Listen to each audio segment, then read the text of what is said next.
kemerdekaan Indonesia merupakan periode penting yang ditandai dengan serangkaian peristiwa penting yang berujung pada proklamasi kemerdekaan pada tanggal 17 Agustus 1945. Berikut adalah penjelasan detail mengenai awal kemerdekaan Indonesia. Latar belakang pendudukan Jepang pada tahun 1942, Jepang menduduki Hindia Belanda Indonesia dan melarang penggunaan bahasa Belanda serta bendera dan lagu kebangsaan Indonesia. Pembentukan BPUPKI dan PPKI. Sebagai realisasi janji Jepang, dibentuklah Badan Penyelidik Usaha-usaha Persiapan Kemerdekaan Indonesia BPUPKI pada 29 April 1945. Penyusun teks proklamasi. Soekarno, Hatta, dan Soebardjo menyusun teks proklamasi di Rumah Laksamana Maeda pada tanggal 17 Agustus 1945 pukul 3 WIB. Teks proklamasi kemudian diserahkan kepada Sayuti Malik untuk diketuk. Proklamasi kemerdekaan Republik Indonesia dibacakan oleh Soekarno dan Hatta pada tanggal 17 Agustus 1945 pukul 10.00 WIB di Jalan Pegangsaan Timur nomor 56 Jakarta.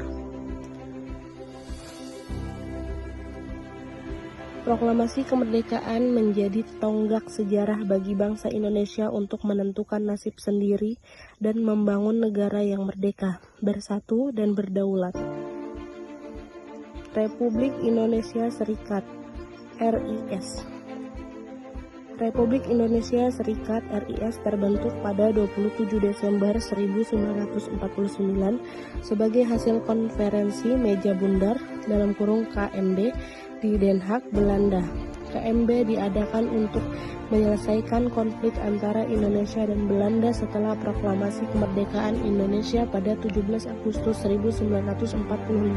Demokrasi terpimpin adalah sistem politik yang berlaku di Indonesia dari tahun 1959 hingga 1966.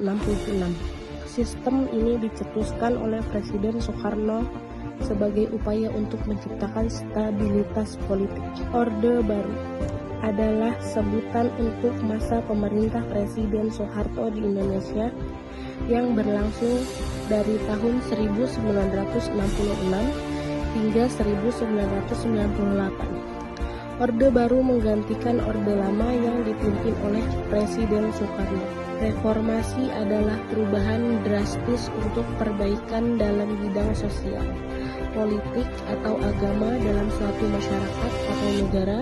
Reformasi umumnya merujuk pada gerakan mahasiswa pada tahun 1998 yang menjatuhkan kekuasaan Presiden Soeharto atau setelah Orde Baru, yaitu era reformasi. Refleksi pribadi. Sebagai generasi muda, kita dapat mengambil pelajaran dari sejarah perumusan Pancasila, semangat musyawarah mufakat, persatuan dan kesatuan, serta demokrasi yang tercermin dari sidang BPUPKI harus internal progressing with the links. Respon, pelihara dan amalkan dalam kehidupan sehari-hari. Nilai-nilai Pancasila ini masih sangat relevan bagi generasi muda saat ini, terutama dalam menghadapi tantangan globalisasi dan modernisasi. Dengan memahami dan mengamalkan Pancasila, kita dapat menjadi generasi yang cerdas, berkarakter, dan cinta tanah